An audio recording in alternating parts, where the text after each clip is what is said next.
그래서 이제 저희가 이런 그때의 감정과 마음을 가지고 여러분들의 수락의 뻘을 봤던 혹은 이 활동을 하게 된 첫 번째 그 타임라인으로 좀 돌아가서 질문을 드려보고 싶은데요. 어, 혹시 이제 두 분은 수락의 뻘이라는 그 처음 두 눈으로 보셨던 날을 기억을 하시는지, 첫인상은 어땠는지, 그런 것들과 더불어서 아 여기를 좀 지켜야겠다 이런 마음을 가지게 된 계기가 있으실까요?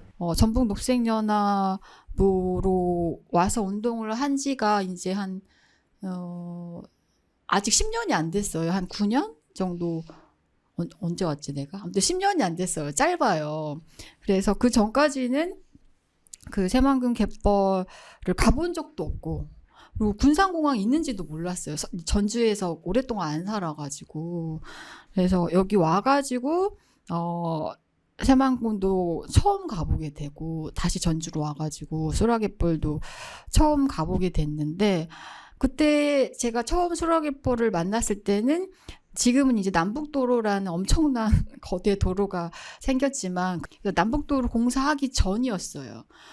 그런데 딱 갔는데 막 스코프로 단장님이랑 이렇게 우리 전 국장님이랑 여기가 수라갯벌이라고 하면서 이렇게 새를 보는데, 제가 보는 그곳은 갯벌이 아닌 거예요. 우리가 흔히 알고 있는 갯벌의 모습이 전혀 아닌 거예요.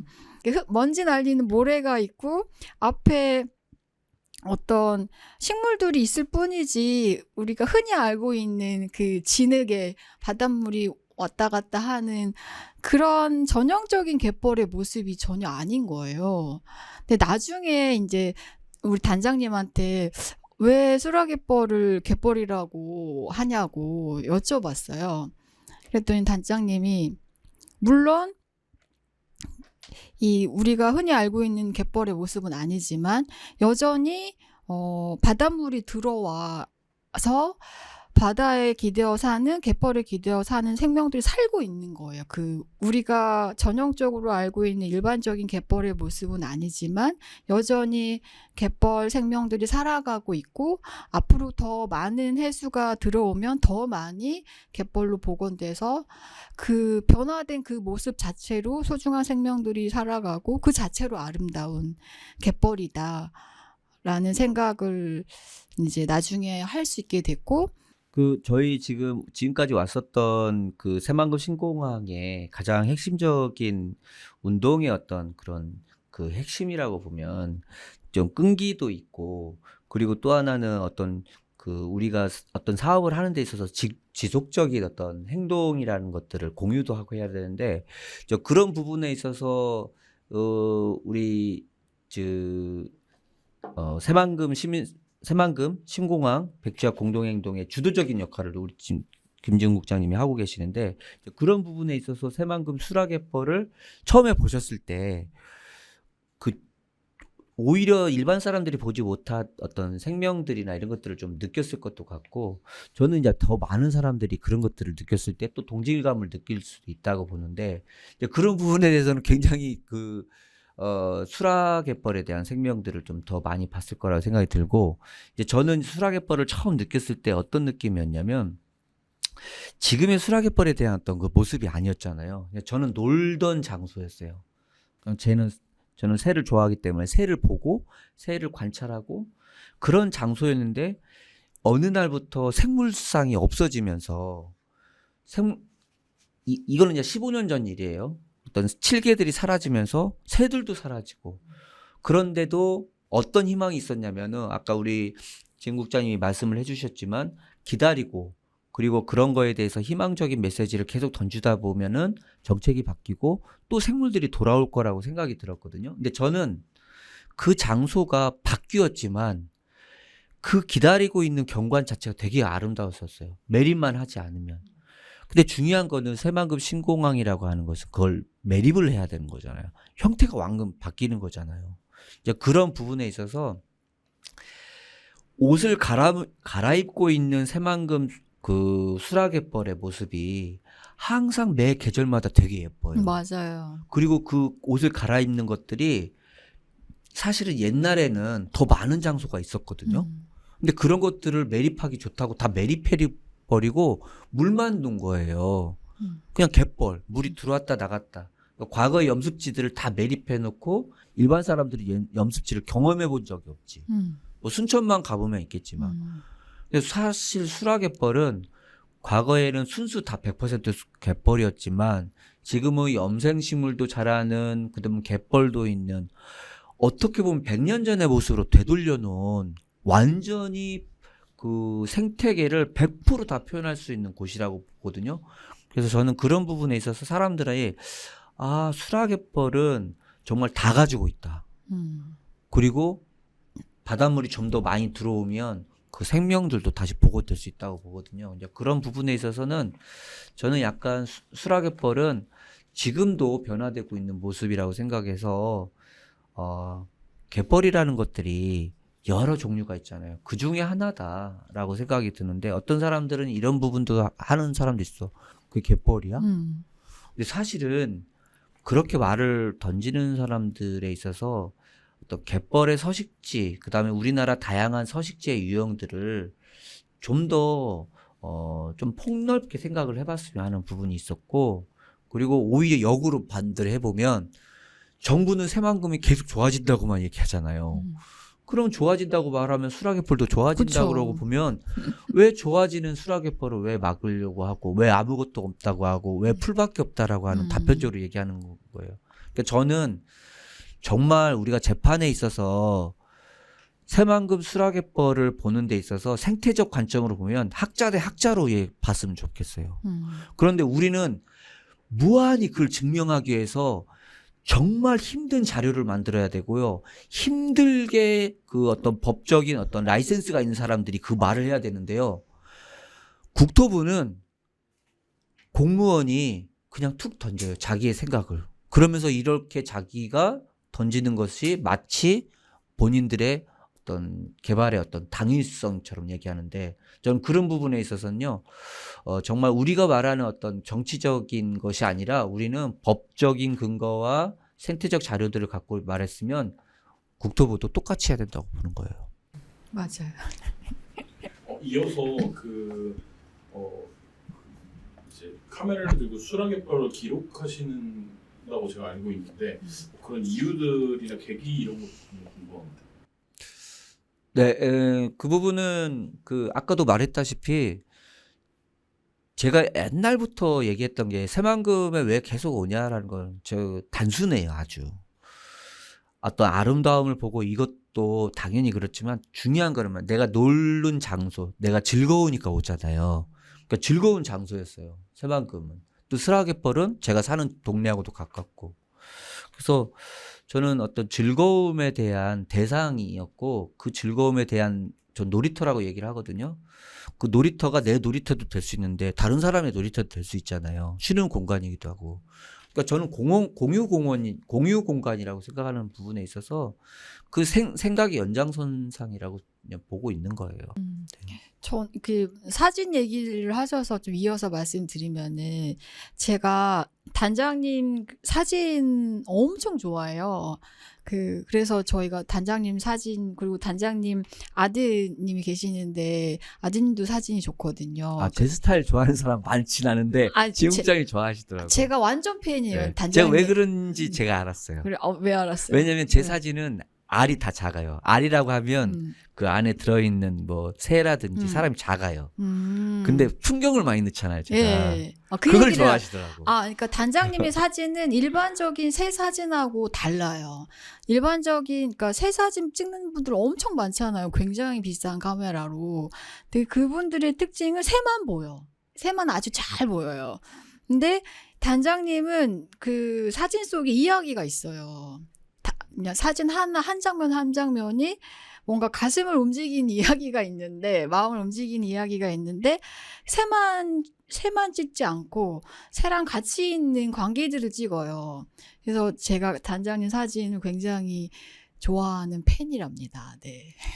근데 단장님 사진이 굉장히 우리 투쟁에서도 굉장히 중요한 역할을 그동안 많이 해오셨고 앞으로도 많이 할 예정이랍니다. 그 갯벌을 지키기 위한 현장의 항쟁, 투쟁 이런 얘기로 좀 넘어가고 싶은데요. 네.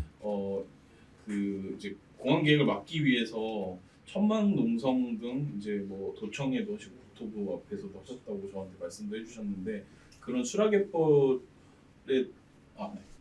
이런 활동들에 대해서 좀 소개를 좀 해주시겠어요? 저희가 수락갯벌을 지키고 새만금 신공항 사업을 막아내기 위해서 5년 넘게 이제 싸우고 있는데 정말 하루도 안 쉬고 너무 많아. 정말 많은 아. 활동들을 해오고 있었거든요. 이제 대표적인 게 이 투쟁이 어떻게 보면은 그 베이스 캠프 이제 국토교통부하고 환경부 세종시에 있는 국토교통부하고 환경부 앞에서 당시에 환경부가 전략환경영향평가서 협의를 할 즈음에 저희가 환경부한테 이거 부동의 해라라고 요구하기 위해서 천막농성을 시작을 했거든요.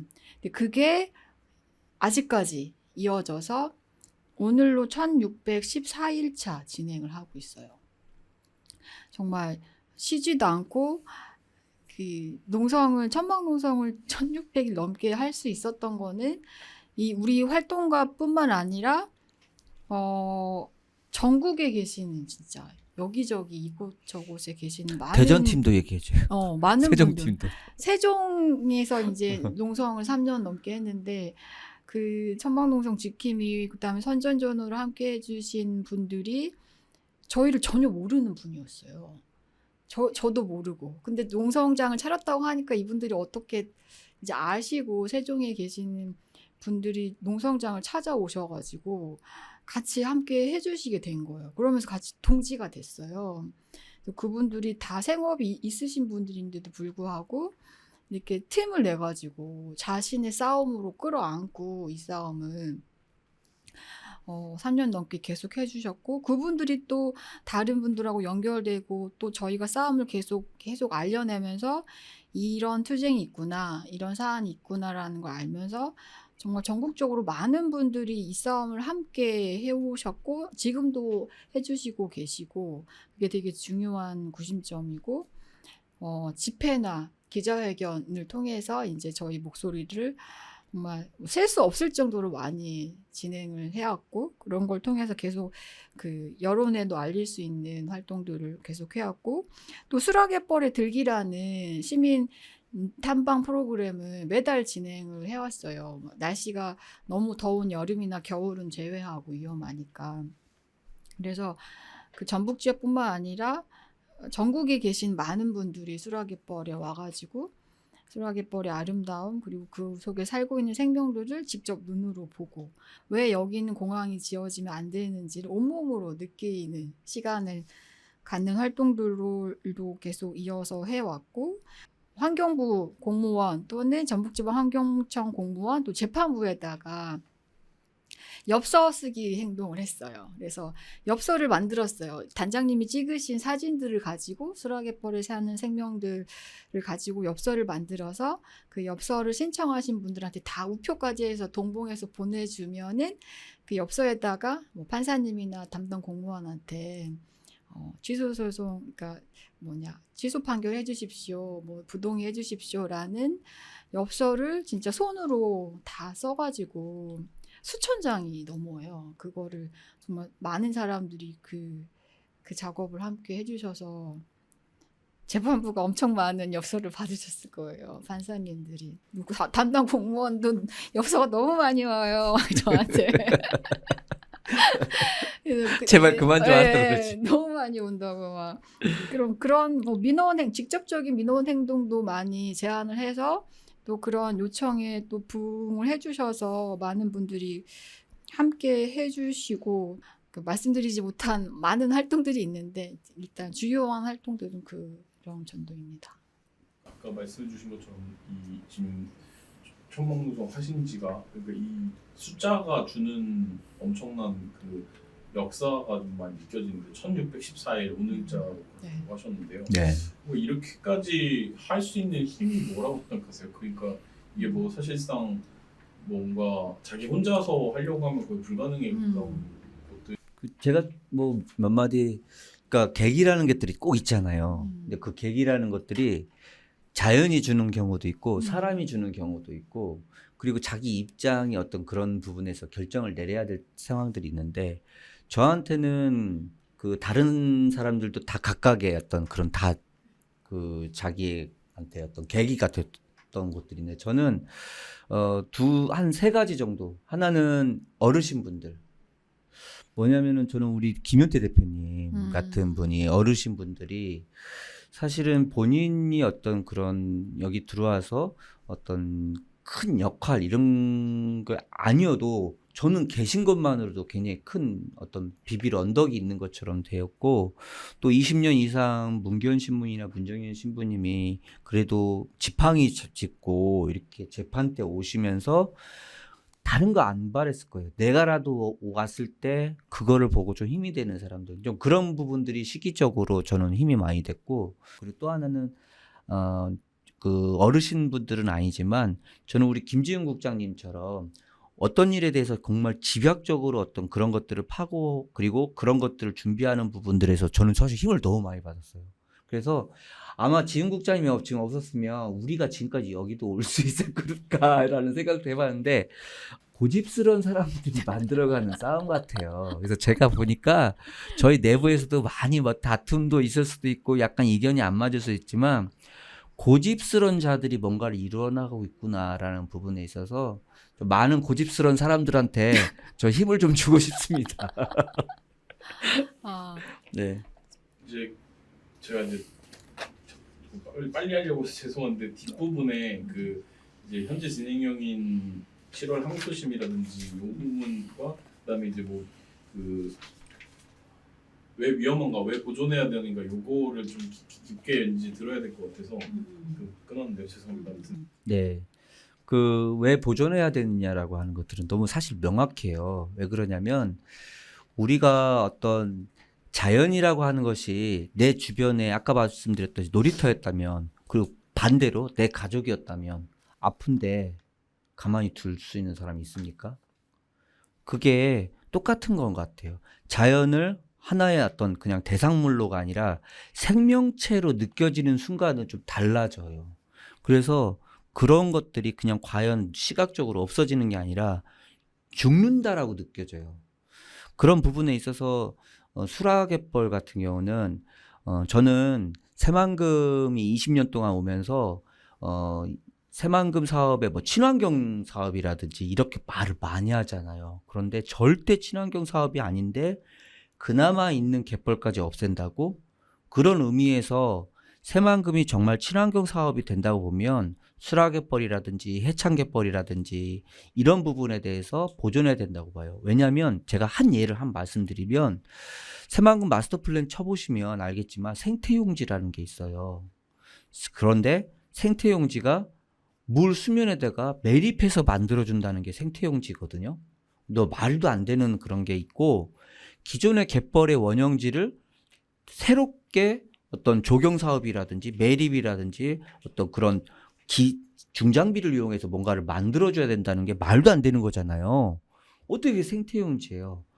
수라갯벌에 가만히 놔두니까 생물들이 와서 들어와서 살고 그 안에 또 다른 생물들이 살면서 그 생물들을 잡는 사람들이 생기고 그래서 사람과 생명들이 어떤 경제적 가치 것들을 좀 취득도 하고 아니면 보존도 하고 하면서 살아가는 게 공동체인데 새만금 마스터 플랜을 보면요.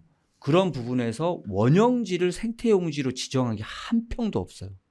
저는 이거 당연하다고 말씀드리는 게 왜 그러냐. 기존에 정말 경관이 좋고 이런 데는 다 부분 계획으로 뭔가 사용하고 물속에다가 다시 매립해가지고 생태용지 만들어주고 기존 갯벌을 생태용지로 다시 꾸며주겠다라고 하는 정말 그러니까 중장비를 써야 되는 일에만 집중하고 있다. 이런 부분에 있어서 수라갯벌은 그냥 원형으로 보존하자.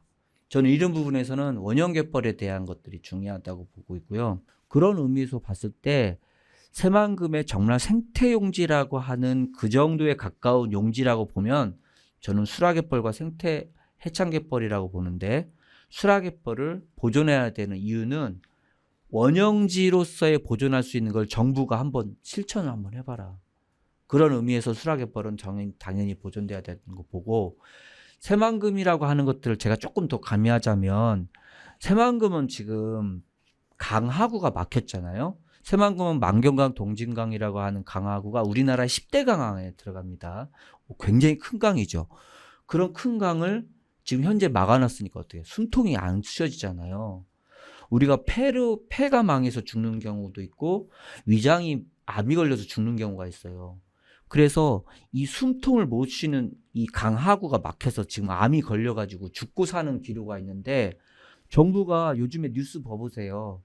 제가 보면은 미장원 가가지고 헤어도 좀 잘해주고 네일 아트도 잘해주고 할 테니까 정말 우리 잘 살 거야라고 하는 것처럼, 새만금은 지금 암이 걸려서 내일 모레 죽기 생기세야 되는데 자꾸 이 옷도 입어보고 저 옷도 입어보고 이런 것도 예쁘지 않냐고 계속 그러는 거예요. 근본적인 것들을 해결을 하고 그 사람의 건강이 완화하면, 이런 얼굴도 좋겠어, 이런 모자도 써볼래? 이렇게 얘기하는 거지.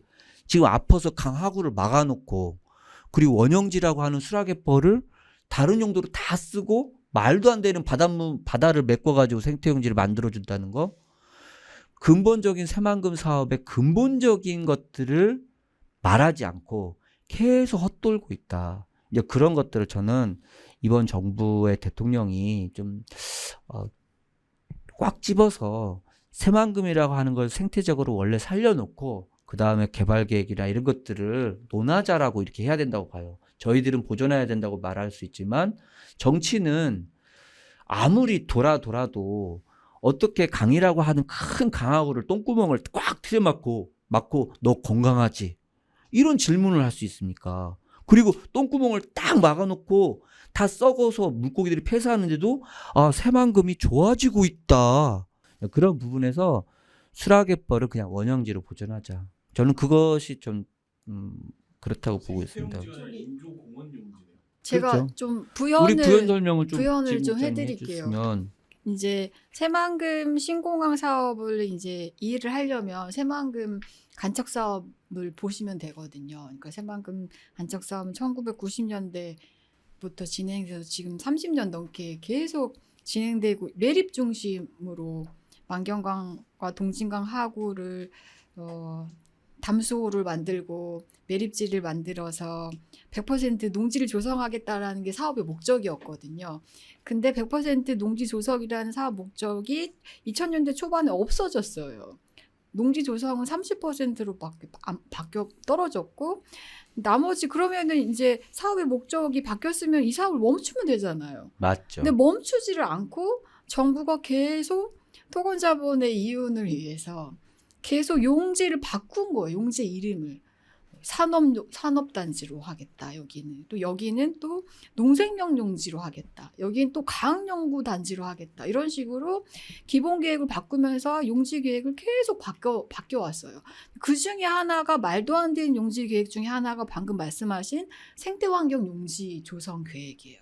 근데 제가 이 새만금 사업이 정말 모순되고 말이 안 된다라고 느끼는 지점 중에 하나가 바로 생태환경 용지인데, 왜냐하면 생태환경 용지 사업의 목적을 보면요, 그 홈페이지 들어가면 이렇게 써 있어요. 뭐라고 써 있냐면, 멸종위기 종들의 서식지 마련, 물새들의 서식지 마련, 기후붕괴 대응을 위해서 염생식물이 중요하거든요. 그래서 우리나라가 염생식물 복원 사업도 하고 일부러 예산을 들여가지고 염습지를 조성하는 사업을 하거든요. 그러니까 이런 염생식물 군락지를 조성하는 것이 목적이에요. 근데 웃음이 나와라. 그거 듣고 있으면. 이미 있는 수락외벌이 멸종위기종들의 서식지이자 그렇죠. 물새들의 서식지이자 한국에서 제일 넓은 염생식물 군락지거든요. 그 수락외벌을 생태환경 용지로 지정하면 되는 건데, 멀쩡한 정말 전 세계적으로 가장 중요한 습지 중에 하나인 수락외벌은 공항으로 없애버리고 매립을 해서 없애버리고 M1대에다가 그냥 수면에다가 생태환경 용지 조성을 해서 엄청 인공적으로 생태환경 용지라는 걸 인위적으로 만들어서 새들이 거기 오게 하겠다. 말이 안 되잖아요. 그래서 생태환경 웅지야말로 이 새만금 사업이 누구를 위한 사업인지를 적나라하게 보여주는 얼마나 허구인지를 보여주는 사업이다라고 말씀을 드릴 수가 있고, 아까 이제 우리 선생님께서 왜 보존해야 되느냐라고 이제 질문하셨잖아요. 그게 이제 아까 말씀드린 거하고도 연관이 되는데, 수락갯벌이라는 거는 그러니까 행정적으로는 전라북도 군산시 소속이지만 이건 뭐 행정적인 구역 나눔이잖아요. 근데 새들한테는 그런 행정적인 구역 나눔이 아무런 의미가 없잖아요. 거기는 전라북도 소유도 아니고 군산시의 소유도 아니고 정치인들의 소유도 아니 인간들의 소유가 아니라 정말 헤아릴 수 없이 오래전부터 수많은 갯벌 생명들, 바다 생명들이 살아가고 있던 삶의 터전이란 말이에요. 우리 소유가 아니에요.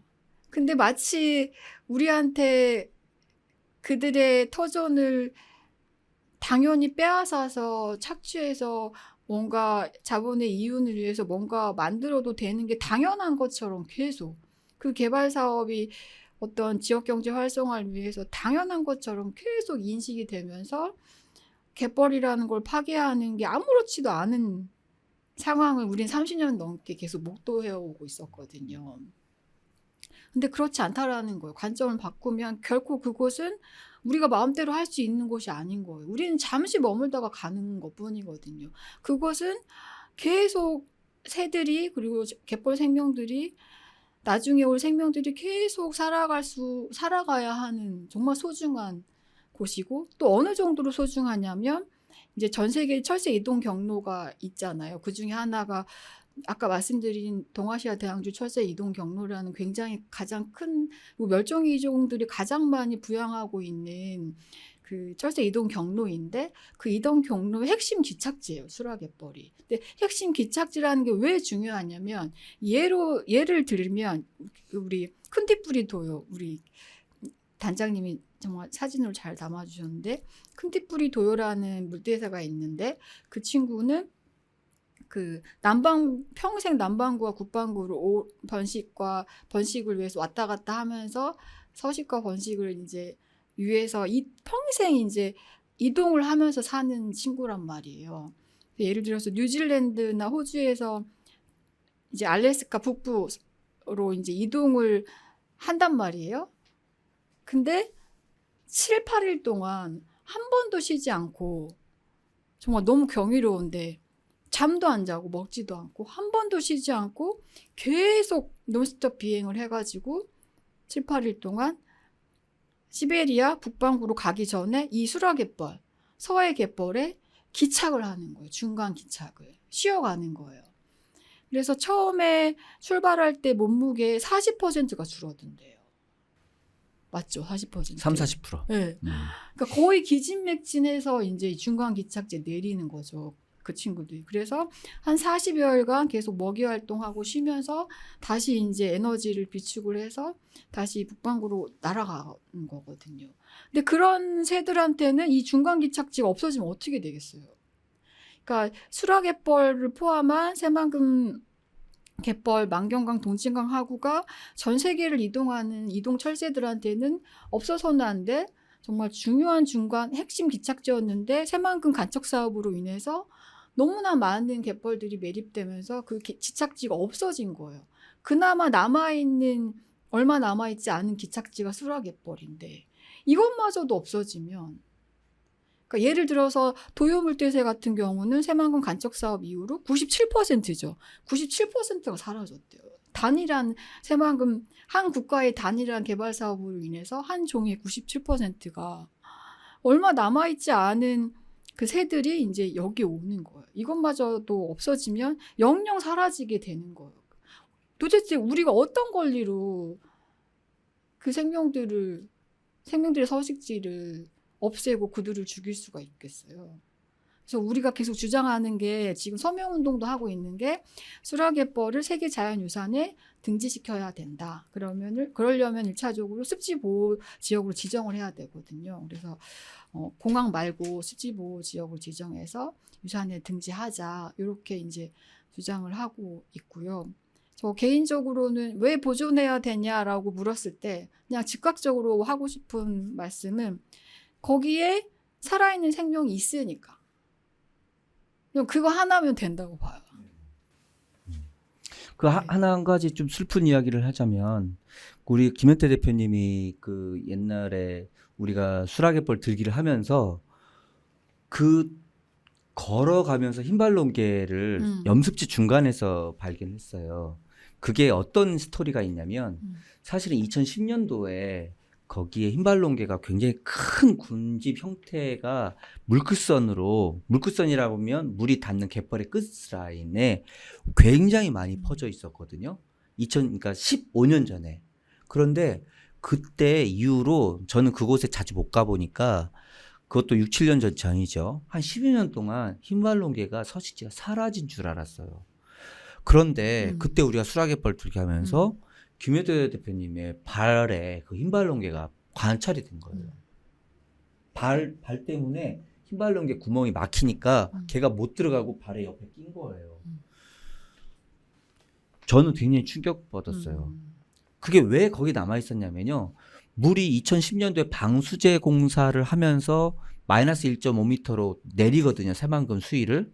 그때 물끝선이 이제 뒤로 후퇴할 거 아니에요. 후퇴하면 이게 오랜 기간 동안 조금씩 자연이 바뀌면서 하면 같이 후퇴하는데 어느 한 날 물이 빠지고 나서 들어오지 않는 거예요. 근데 우리는 알잖아요. 근데 흰발롱개는 물이 내일 들어올까? 이틀 버티고 3일 버티는 거예요. 그러면서 물이 들어오지 않는다라는 것들을 누구한테도 죄를 묻지도 못하는데 그 자체가 물을 기다리게 되면서 거기에서 생존 개체가 남아 있었던 거예요. 다 죽고. 저는 그거 너무 충격받았어요. 그래서 어느 서식지에 대한 어떤 개념을 얘기할 때 단 한 단어로 표현할 수 없다. 생태계는 굉장히 복잡 다양하고 그런 것들을 남겨놔야 된다라는 생각이 들어서 저는 아까 뭐 생물이 있어야 되니까 산다고 하는데 흰발롱개 한 종류만 이야기하더라도 우리가 지금 1시간 동안 얘기해도 아마 다 못할 정도의 스토리가 있는 것처럼 이 스토리가 많은 곳은 보존해야 된다고 보는 거예요. 예를 들어서 우리가 어떠한 그 정말 동화책 하나라도 쓰더라도 스토리가 재밌고 그러면 정말 오래 가는 것처럼 수락의벌이 가지고 있는 어떤 역사적인 배경도 그렇고 어떤 생태적인 배경도 그렇고 어떤 운동을 하면서 알아갔던 것들이 너무도 많은 것들이 묻어나고 있는데 그런 게 다 소중한 거예요. 그래서 저는 이것보다 소중한 곳을 우리가 보존하지 않으면 대체 무엇을 보존할 것인가라고 하는 걸 던질 때 다른 아무리 생태용지를 만들어주고 매립해주는데도 아무 소용이 없는 거죠. 저는 그런 부분에서는 국민이 요구하는 곳을 보존해주는 게 정부 기관의 책무라고 보는데 정부 기관은 그런 곳을 다 어떤 특정 공기업의 개발 사업으로 다 던져버리고 다 사용하고 또 다른 바다를 매립해서 생태용지를 만들어주겠다. 이런 엉뚱한 사업을 없애야만 세금을 줄일 수 있다고 봅니다. 저는 이 시점에서 이재명 대통령한테 영상편지 보내고 싶은 마음이 굴뚝 같은데요. 정말 새만금 사업에 조금만 기울여 보면 22조 사업의 정말 많은 부분이 정말 사업을 하지 않거나 대폭 축소해도 전혀 문제없는 사업들이라는 것을 알게 될 겁니다. 그래서 세금 낭비에 저는 그리고 세금 낭비 또 하나는 특정 공기업이 얼마나 공사를 많이 부풀리고 있는가 또 하나 어떤 생태계를 이해하는 데 있어서 수락의벌들을 본다고 하면 저는 이 새만금 사업이라고 하는 것 중에 수락의벌 이런 것들이 전체 환경에 대한 어떤 대표적인 사례가 아닐까라는 생각이 좀 듭니다. 그 새만금 신공항이 지어지면 안 되는 중요한 이유 중에 결정적인 이유가 바로 조류충돌 위험성 때문이에요. 그러니까 새만금 신공항을 짓겠다고 하는 수락의벌이라는 그 입지 자체가 새들이 너무 많이 살아가고 있는 그러니까 서식지예요. 조류 밀집 지역이에요. 그러니까 우리나라 그 15개 공항이 있잖아요. 그리고 이제 신규로 짓겠다고 하는 공항들이 있어요. 뭐 새만금 신공항뿐만 아니라 가덕도 신공항도 있고 뭐 제주 제2공항도 있고 모든 운영 중인 공항하고 신규로 짓겠다고 하는 그 공항 입지 통틀어가지고 그 새들이 가장 많이 서식하는 곳이에요. 아까도 잠깐 말씀드렸지만 1년에 24만 명 이상의 새들이 도래하는 곳이에요. 그 새들이 많으니까 당연히 충돌 위험성이 높아질 수밖에 없죠. 그런데 그게 어느 정도로 높냐? 그리고 이 새만금 신공항을 짓겠다고 하는 수락예법 13km 안에 이제 새들이 제일 많이 서식을 해요. 아까 모든 공항 부지 통틀어서 운영 중인 공항 그리고 신규 공항 부지 통틀어서 제일 많이 서식을 하는데 이 13km라는 게 되게 중요해요. 그러니까 항공기 조류 충돌 사고가 일어나는 그 범위가 13km 안이 대부분 98%가 13km 안에서 일어난대요. 그래서 13km라는 그 범위는 조류 충돌 사고를 예방하기 위한 되게 중요한. 그래서 그 안에는 조류들이 있으면 안 되는 거예요. 정부 입장에서는, 국토부 입장에서는 13km 안에는 조류가 서식할 수 있는 환경이 되면 안 돼요. 근데 여기는 수락예벌은 13km 안뿐만 아니라 수락예벌 자체, 공항이 들어서는 곳 자체가 조류 서식지인 거예요. 새들이 그냥 거기서 살고 있는 거예요. 그러니까 또 그 주변에 13km에서 조금 벗어나지만 금강하구라는 우리나라 최대 가창오리 그러니까 도래하는 지역이 있거든요. 거기는 40만 명의 무리가 가창오리가 매년 와요. 근데 이번에 무안공항 제주항공 참사도 가창오리 무리하고 비행기가 충돌해가지고 일어난 사고거든요. 근데 그때 규모는 가창오리가 한 만 개체 정도 됐어요. 10,000에서 20,000 개체가 그 실제로 주변에 월동을 해요. 네. 근데 그 정도인데 수락예벌 근처는 30-40만 개체의 가창오리가 있어요.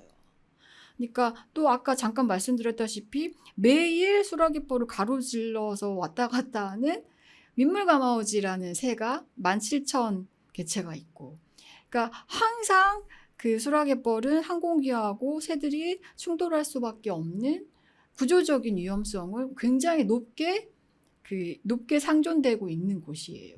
그러니까 근데 이렇게만 말씀으로만 드리면 잘 와닿지 않을 텐데 수치로 말씀을 드리면은 그 새만금 신공항 전략환경영향평가서라는 거를 국토부가 2021년에 작성을 했어요. 스스로 평가한 거예요, 국토부가. 근데 거기서 새만금 신공항의 조류충돌 위험도 평가를 했어요. 그래서 새만금 신공항의 조류충돌 위험도, 그 다음에 기존에 운영 중인 우리나라 공항 15개 공항, 그 다음에 장소불명 공항, 장소불명까지 해가지고 16개 공항의 조류충돌 위험도하고 새만금 신공항의 조류충돌 위험도를 다 계산을 해놨어요.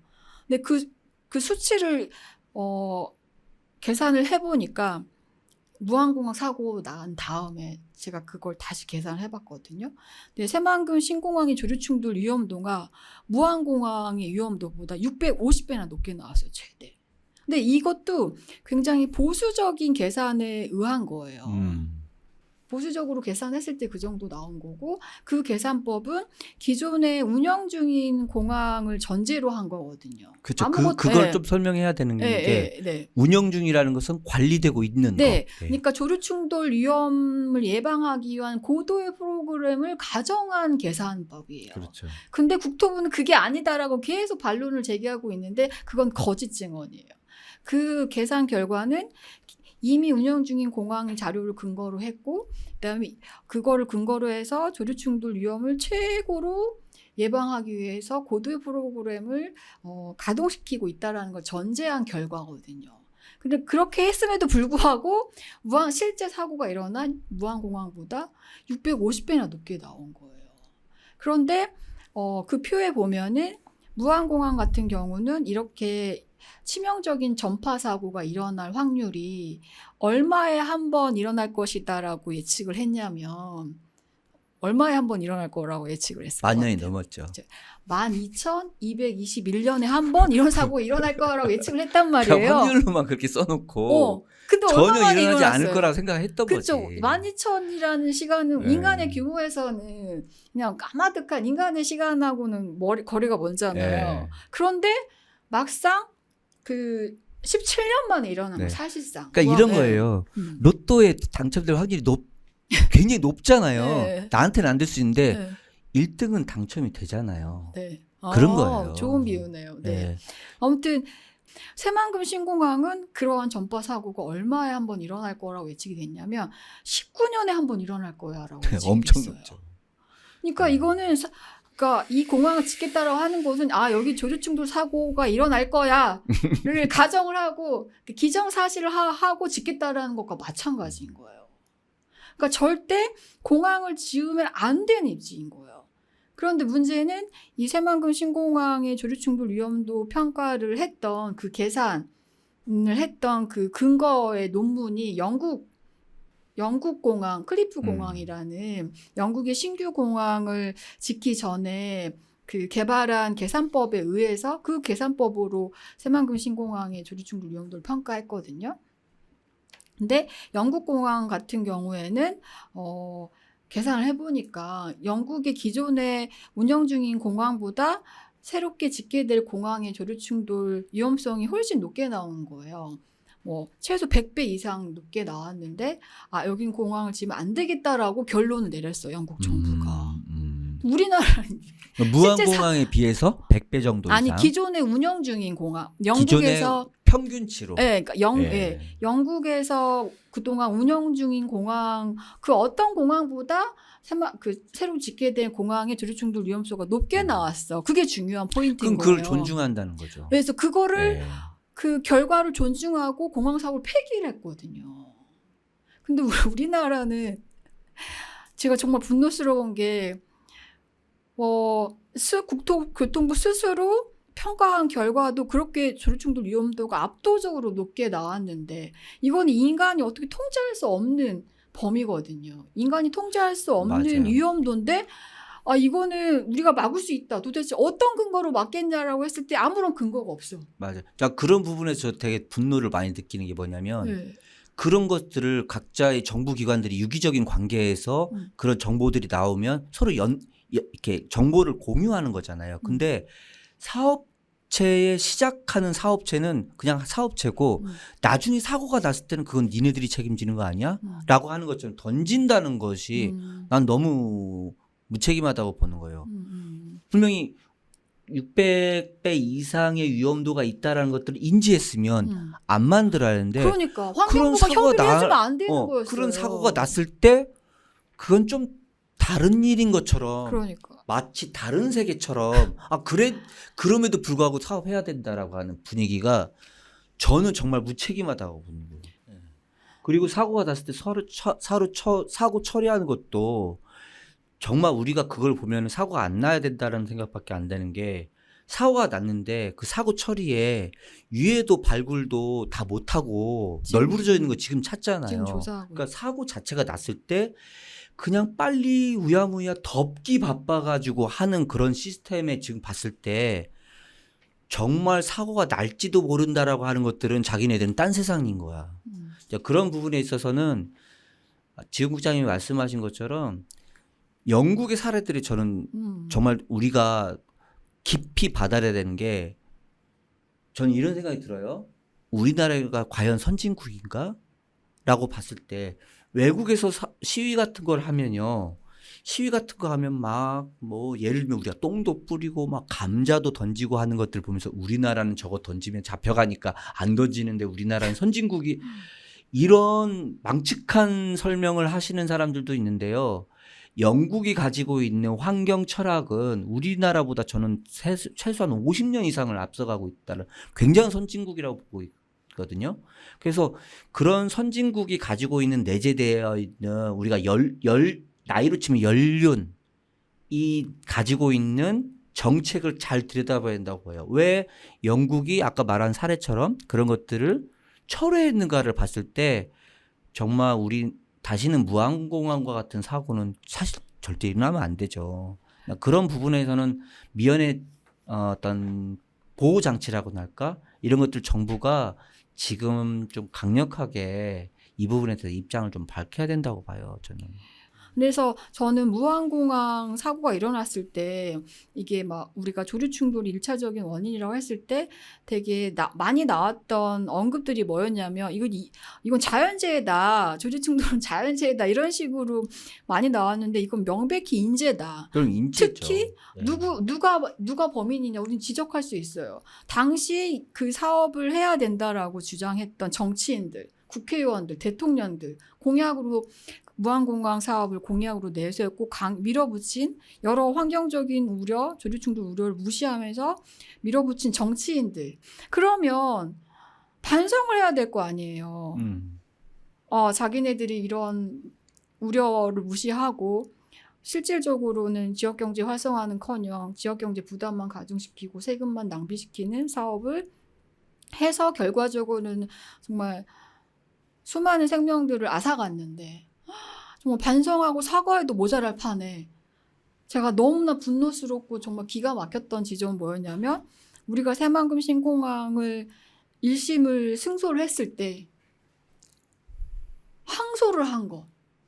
국토부와 전라북도가 특히 전라북도가 항소해야 된다라고 막 주장을 하면서 급기야는 재판 보조인으로 참가하고 국토부가 항소를 제기한 게 저는 지금 생각해도 너무나 떨리고 뭐 더 분노스러워요. 웃긴 거는 세금을 가지고 우리는 법무법인 한 맞아. 곳을 하지만 세금을 가지고 전라북도가 두 곳을 더 붙이고 맞아요. 법무법인 네 곳이 다 자기네들 세금을 가지고 이 사업을 우리 진행하기 세금이지. 위해서 그렇게 투자하고 있는 거에 대해서 일반 너무 사람들이 기가 알아야 막혀. 된다고 네. 보는 거예요. 그러니까 이기기 위해서는 세금을 왕창 써도 누가 아무 말도 제재를 안 하다 보니까 저는 그 금액만 해도 엄청난 그렇죠. 거거든요.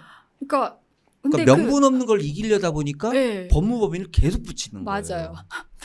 우리 변호사님들은 2명 앉아 계시는데 거기는 막 10몇 명이 와가지고 그런데 이 사업을 이렇게 사과해도 모자랄 판에 국민 세금으로 가서 항소를 하고 엄청난 예산과 행정력을 낭비하고 있는 거잖아요. 근데 이 사업이 정말 이 지역을 위해서 필요한 사업이냐? 그것도 절대 아니고 지역 예산을 더 갉아먹고 소중한 생명들을 죽이고 또 사람까지 죽일 수 있는 굉장히 위험한 공항을 짓겠다고 항소를 한 것 자체가 좀 많은 사람들이 이걸 좀 알아줬으면 좋겠어요. 사실 좀 이거는 용납할 수 없는 좀 일이에요. 창피하죠. 좀 끔찍하죠. 예, 저는 어떻게 보면은 옛날에 어떤 다른 사람들이 그 정부기관이 부끄러움을 모르는 것 같아요. 정말 창피한 거 진짜. 반성이나 뭐 미안함, 왜 창피함을 졌는지가 모르겠네. 본인들이 만들어 놓은 자료를 가지고 진 거거든요. 맞아요. 그런데 뭘 항소를 한다는 거 난 이해를 할 수가 없고. 그래놓고 본인들이 650배라고 만들어 결과를 내놓고 계산이 잘못됐다고. 그게 말이 안 되는 게 만약 그렇게 되잖아요.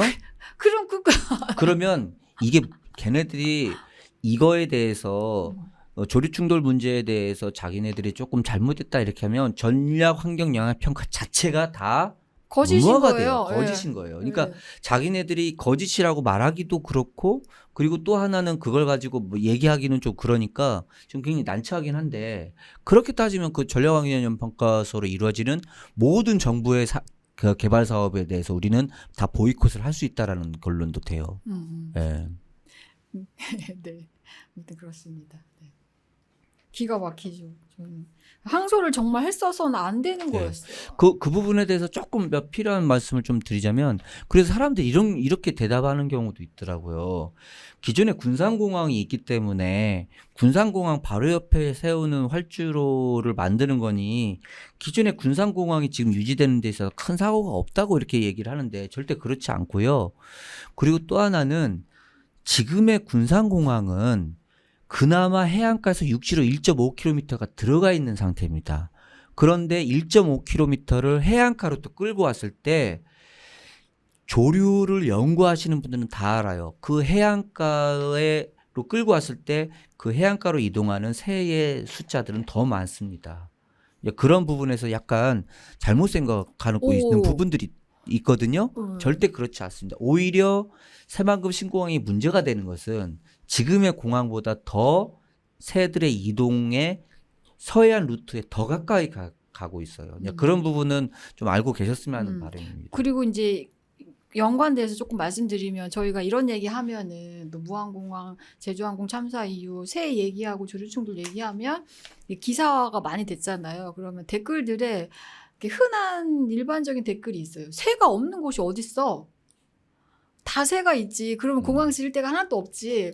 이런 얘기를 하세요. 그건 이제 좀 어떻게 보면은 갑자기 그 현장에 대한 상황이나 그러니까. 그리고 이걸 어떻게 법률적으로 싸우고 있는지를 잘 모르니까 음. 사실은 좀 안타깝죠. 네. 이제 그런 그러니까 부분은. 그 멸종위기종들, 특히 물새들이 서식할 수 있는 곳 제한되어 있잖아요. 그럼요. 이렇게 그리고 도심에 있는 게 도심에 아니에요. 있는 새들의 사이즈는 우리가 참새라고 생각하면 네. 그 정도의 사이즈가 이동하는 것들은 대부분 국지적이에요. 우리가 말하는 국지적은 바로 옆 동네라든지 옆 사무실로 간다든지 옆 공원으로 날아가는 그 국지적인 것들을 소형종들은 많이 해요. 뭐 직박구리라든지 뭐 딱새라든지 맵비들끼리. 그런데 실제로 그 지금 국장님이 말씀하셨다지 물새류 특히 오리기러기들은 덩치 사이즈가 엄청납니다. 그 오리기러기들은 해안가에 집중돼 있어요. 그런 부분들을 모르고 그냥 뭐 도시에 있는 직박구리 얘기하고 이런 거 새 없으면은 새 없는 곳이 어딨냐 이렇게 하는데 그 종과 규모와 그 덩치나 그다음에 이동 루트상에 국지적으로 이동하는 그런 범위나 높이 특히나요 황새 일반 사람들 알 겁니다.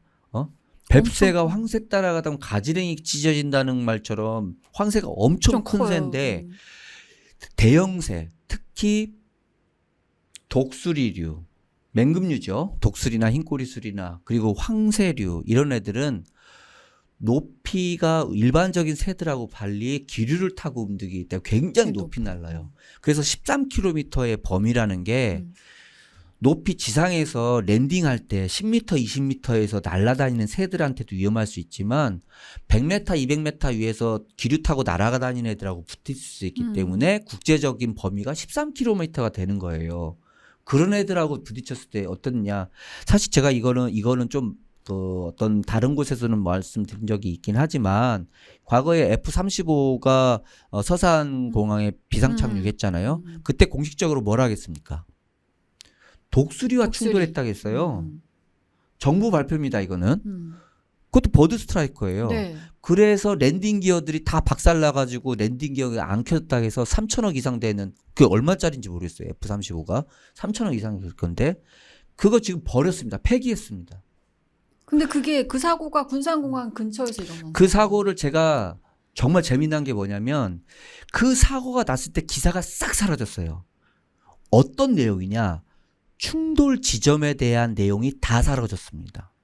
그런데 원래 그것은 청주공항 쪽에선가 다른 곳에서 훈련을 하기 위해서 이동을 했는데 해안가로 가는 위치는 직도폭격장밖에 없습니다. 제 추측에는 F-35가 일본과 아니면 어떤 기지에서 직도폭격장으로 이동하는 와중에 뭔가를 축도를 했고 가장 근거리의 비행장이 바로 서산공항이었습니다. 저는 이렇게 판단하고요. 근데 재미난 거는 모든 언론사는 언제 어디서 육가원 측에 대한 글을 써야 되잖아요. 어디서 충돌했다는 말이 다 사라지는데 제가 구글을 다 긁어가지고 봤더니 어디서 출발했고 어느 쯤이라는 것들이 남아있는 것들이 있더라고요. 그게 바로 군산 인근입니다. 굉장히 위험한 것들이 맹금류들이 이동 루트가. 그래서 13km가 왜냐면요. 비행기를 타보신 분이 알지만 비행기가 출항을 해서 이륙을 할 때 빨리 버드 스트라이크나 이런 것들을 벗어나기도 하겠지만 이륙을 하면서 높이가 높아지면 근거리에 있는 이동하는 새들의 이동 루트상을 벗어나요. 그런데 국지적 이동이 아니라 장거리 이동하는 애들은요 몇백 미터 위에서 납니다. 그것까지 벗어나려면 13km가 벗어나야 되는 거예요. 그래서 그 범위가 그렇게 설정되어 있는데 임으로 5km로 축소한다? 그건 말이 안 되는 겁니다.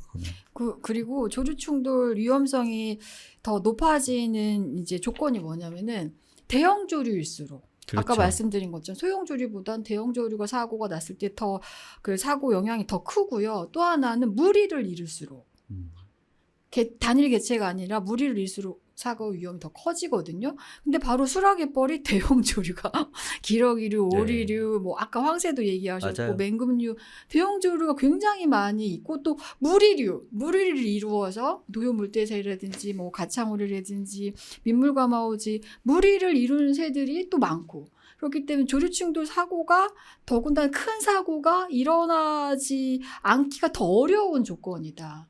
여기는 정말 공항을 지으면 안 되는 입지다.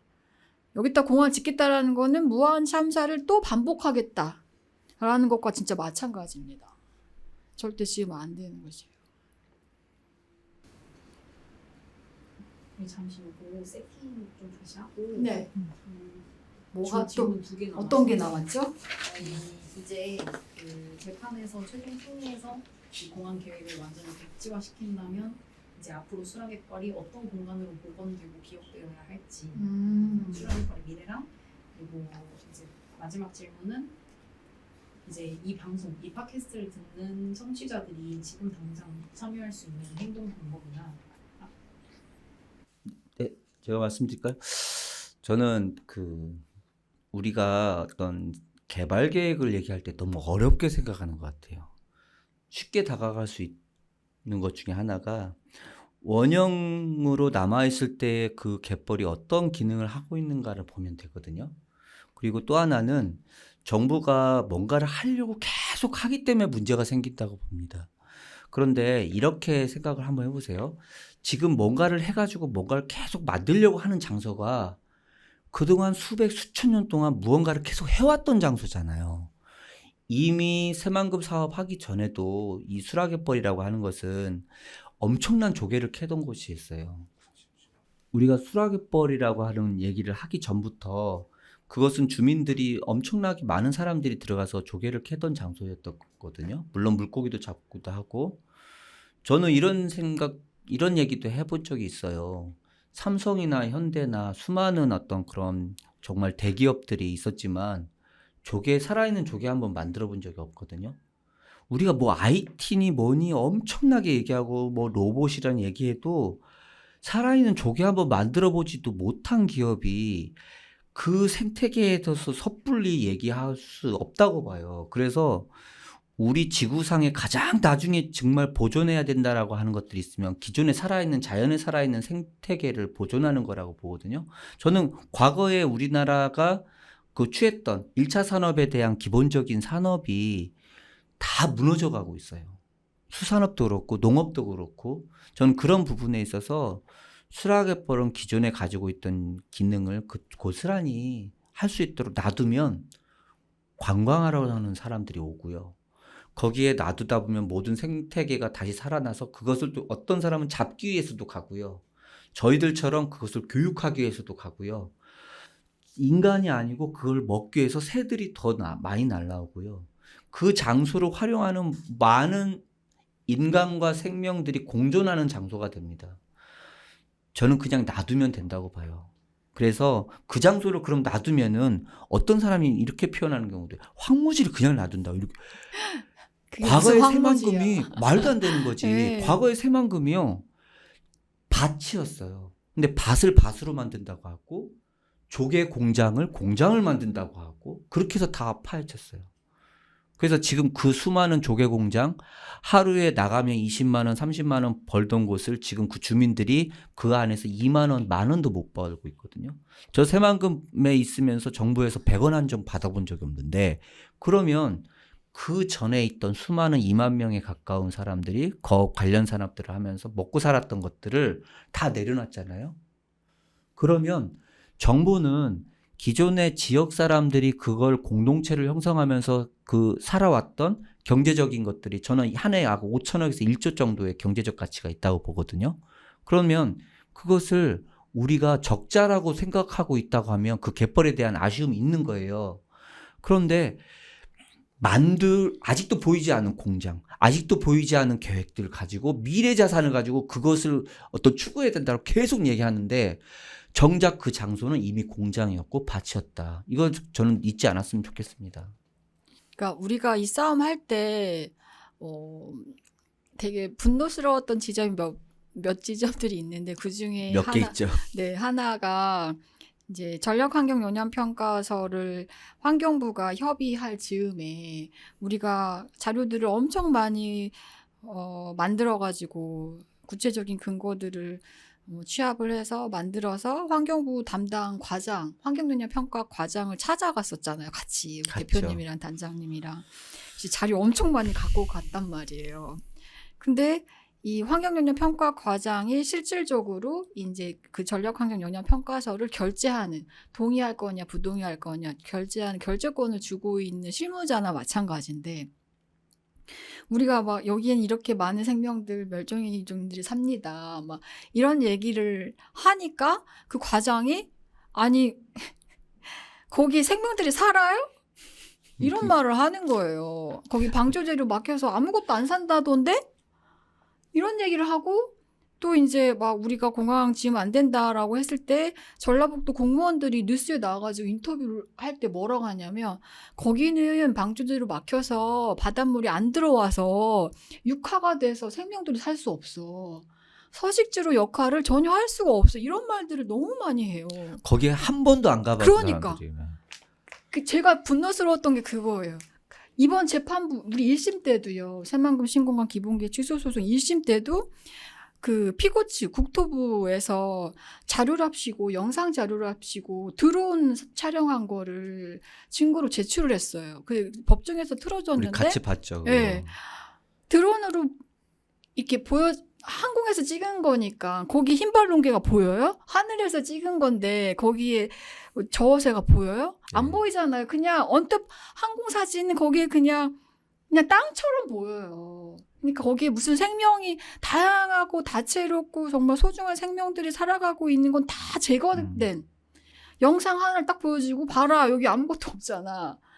그러니까 공무원들 눈에는 거기가 아까 황무지 말씀하셔서 이 말씀을 드리는 거예요.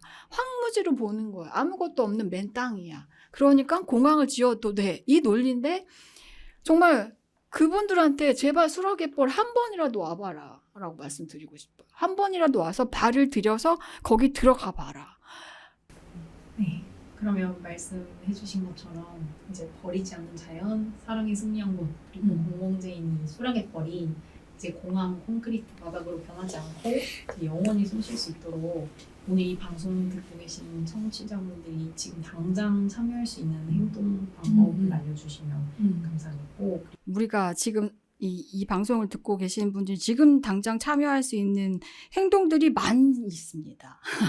저희가 이제 수락의벌이 만약에 뭐 소송에서도 이겨가지고 수락의벌을 공항 개발로부터 막아냈다고 하더라도 지금 새만금 기본계획이라는 정부 법이 계속 살아있는 한 개발 압력이 계속 들어와요. 그러니까 공항을 막아냈어도 공항 말고 뭐 다 카지노 짓자 이런 식으로 계속 뭐 이제 뭐 데이터 센터 이런 얘기 막 또 한참 하잖아요.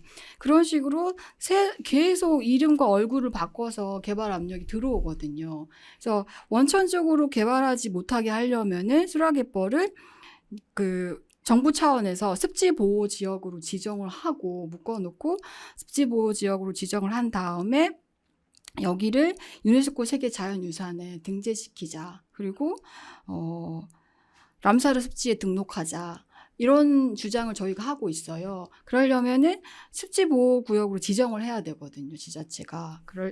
정부와 지자체가 지정을 해야 되는데, 그래서 저희가 수락의벌 보존을 위해서 습지보호구역 지정을 위한 서명운동을 얼마 전부터 시작했어요. 5만 서명운동을 했거든요. 그래서 그 5만 서명운동도 함께 그러니까 참여해 주시고 또 5만 명이 할 수 있도록 국내외적으로 많이 널리 알려주시면은 지금 당장 할 수 있는 소중한 활동이 될 것 같고요. 자막에 다 QR코드 꼭 QR코드를 넣어주시면 될 것 같아요. 그리고 또 저희가 아까도 잠깐 언급드렸지만 1614일이라는 긴 시간 동안 정말 한 분 한 분의 소중한 발걸음으로 매일같이 한 번도 쉬지 않고 천막농성을 이어오고 있거든요. 그래서 천막에서 취침도 하고 아침, 점심, 저녁 선전전도 하고 있어요. 그래서 이 천막농성 취침 지킴이나 선전전 로 함께 언제든 시간 되시면 함께 하실 수 있거든요. 그리고 또 참여해 주시면 정말 투쟁에 큰 힘이 되고요. 또 이제 우리 수라갯벌이 들기 하니까 그때도 오셔가지고 같이 수라갯벌도 만나시고, 또 저희가 이제 새만금 신공 기본계획 취소 소송 2심 하고 있거든요. 그래서 다음 주 7월 15일이 2심 4차 재판이 돼요. 그래서 재판 때마다 이제 많은 분들한테 방청에 함께 재판 법정에 함께 해주셔서 그 판사님들한테 진실의 눈을 쏘아주세요 이러거든요. 근데 진짜 법정에 그 대법정이거든요. 대법정인데 우리 쪽 원고 쪽 사람들이 가득 차요. 막 이렇게 의자가 모자라서 바닥에 앉고 막 벽에 삥을 네. 붙여가지고 그 열기가 되게 큰 거거든요. 그 엄청 힘이. 크다고 봐요. 예. 저는. 이게. 그래서 그게 한 분 한 분 오시는 게 법원으로 함께 와서 이 정말 소중하고 역사적인 재판이거든요. 1심의 승소라는 정말 꼭 지켜야 되는 그 결과를 2심에서도 지킬 수 있도록, 승소할 수 있도록 재판 방청 함께 해주시는 것도 큰 힘이 됩니다. 그리고 8월 26일도 8월 26일 네. 5차 재판인데 아마 특별한 쟁점이 없으면 그날 자막에 다 넣어주세요. 그날 이제 변론이 종결될 수 있는데 그날도 와주시면은 좋겠고, 서울 고등법원이니까 와주시고, 그리고 저희가 시시때때로 기자회견, 뭐 집회 이런 것들을 정말 많이 해요. 시간 맞으시면 한 명이라도 더 와주시면 진짜 큰 힘이 되거든요. 네, 그래서 당장 할 수 있는 일 몇 가지 말씀드렸습니다. 함께 해주십시오. 함께 싸워서 함께 지킬 수 있었으면 네, 좋겠습니다. 네. 감사합니다. 네. 또 있어요?